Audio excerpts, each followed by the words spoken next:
Bonjour Omar. Bonjour Rachid. On va se pencher sur le tourisme aujourd'hui parce que l'ONU Tourisme a publié hier des indicateurs qui confirment le record du tourisme au niveau mondial. Oui, c'est un record, un record, donc c'est du jamais vu. En 2025, 1,52 milliard de personnes, c'est-à-dire 1 milliard et plus de 20 millions voilà, de personnes ont voyagé à travers le monde, ou en tout cas de voyages touristiques ont été enregistrés à travers le monde. C'est une hausse de 4%, c'est un record. Et quand on dit une hausse de 4%, c'est par rapport à l'année d'avant, 2024.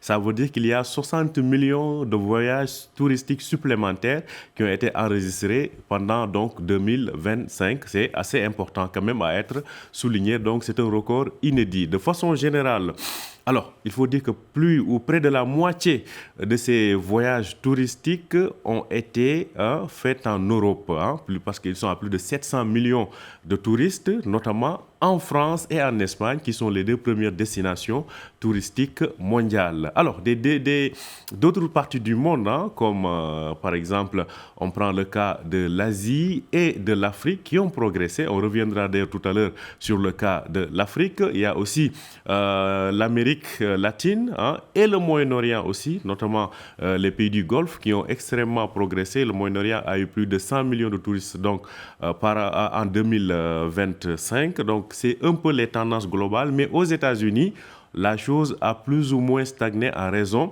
des restrictions d'entrée, bien évidemment, du président américain, ce qui a fait que cela, c'est un des marchés qui a moins performé. Mais globalement, retenons que tout ceci génère énormément d'argent. On est prêt, donc, comme on le voit affiché à l'écran, à 1900 milliards de dollars de recettes touristiques, et même si on ajoute d'autres disons, dépenses, on va à 2200 milliards donc, de dollars. Donc, c'est des dépenses extrêmement considérables pour les recettes touristiques en 2025. Donc, globalement, telles sont les tendances, et ce qui est le plus intéressant, c'est que tout ceci se fait dans un contexte de hausse des coûts du voyage, que ce soit les prix des billets d'avion, mais que ce soit aussi les hôtels. On a senti que les frais de voyage ont augmenté, le coût du tourisme a augmenté, et malgré tout ça, le record a été battu. Oui, l'ONU Tourisme qui confirme au passage la performance exceptionnelle du Maroc. Oui, alors c'est le cas de le souligner. Tout d'abord, l'ONU Tourisme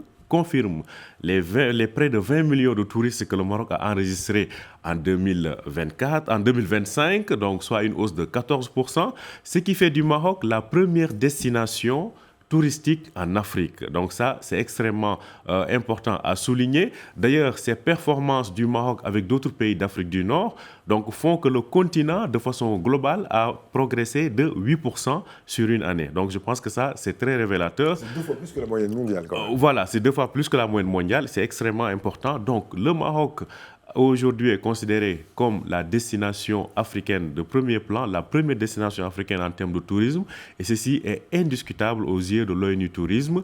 Alors on voit aussi que d'autres pays comme l'Égypte a eu une hausse de 20%, l'Afrique du Sud environ 19%, ce sont les principales destinations touristiques du continent. Donc l'Afrique est revenue en force durant cette année 2025.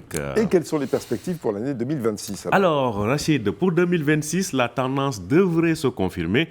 L'ONU Tourisme table sur une hausse de 3 à 4% donc des voyages touristiques en 2026. Ceci, malgré le maintien de ces incertitudes au niveau de la géopolitique mondiale, l'ONU Tourisme estime que l'année 2026 devrait rester sur ces mêmes tendances positives, comme je le disais, avec une hausse de 3 à 4%. Et pour le Maroc, il faudra dépasser, même surpasser les 20 millions de touristes. Merci beaucoup, Omar Baldé. C'était la Story Echo.